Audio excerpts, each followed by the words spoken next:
ittaqillah. Combien de fois vous n'entendez pas quelqu'un dire pourquoi? Qu'est-ce qu'il y a?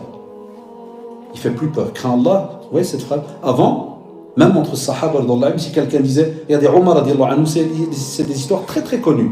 Il monte sur le minbar, t'as une femme qui va lui dire ittaqillah ya Omar. Le gars il tombe dans les pommes. Hein. La terre elle tourne, fini. Il a dit crains Allah. Aujourd'hui tu dis à certains crains Allah, il dit quoi? Je vole. Ça ne fait plus rien cette phrase. Il y en a même quand tu lui dis fais attention le jugement dernier. Il ne te fait pas de soucis, rendez-vous le jugement dernier. Masha'Allah, trop il va au Lidl. Wallah. Ah non, c'est. Non, tabarakallah, Allah ibarak. La vérité, hein, c'est.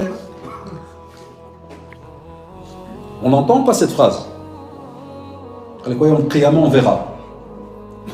Tellement on est déconnecté de la réalité, on croit que c'est une petite tsera vite fait comme ça. On croit qu'ils vont arriver, il y aura une petite place, il sera lui, Abdel, Qaddour et tout. Ouais, tu m'as pris, je t'ai pas pris, t'as pris, puis ils croient que ça va se terminer par un petit truc vite fait, puis allez bon, salam alaikum, hein. Ouais, paradis, ouais, c'est par là-bas.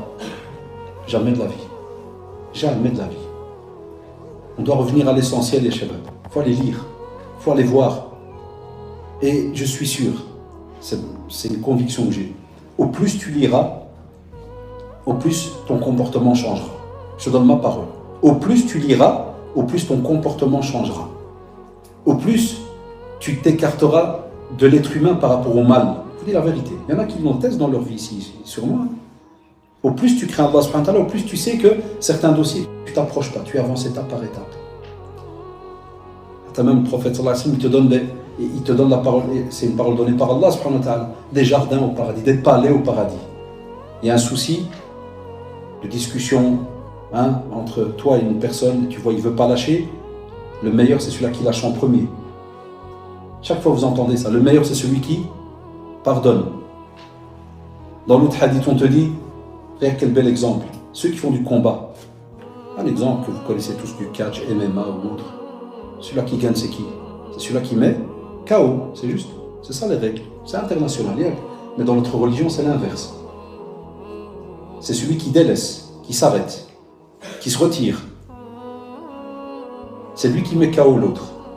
Comme pour dire, le meilleur, c'est pas celui qui est fort en combat, mais c'est celui qui arrive à se retenir et revient en arrière. Très, très, très difficile. Et c'est pour ça, les jeunes, chaque fois que vous entendez parler d'un bénéfice immense le jour du jugement dernier, sachez que le travail qui est demandé, il est immense. Il n'est jamais facile. Chaque fois qu'on vous dira, tu veux le paradis, tu veux un palais, tu veux, à chaque fois le travail qui est demandé, Masha'Allah, vous verrez, il est immense. Il est simple dans la parole, mais pourquoi il est immense? Parce qu'il rapporte beaucoup. Et il demande juste l'éducation de l'âme, un nafs.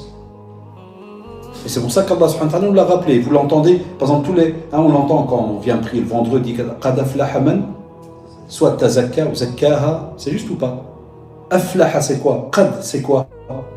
En arabe, dès que vous entendez qad, ça veut dire certes, certitude. Aflaha, hayya ala al-falah, tout le temps la famille de quel mot? La réussite. La réussite. Et une réussite donnée par qui? Par Allah subhanahu wa ta'ala.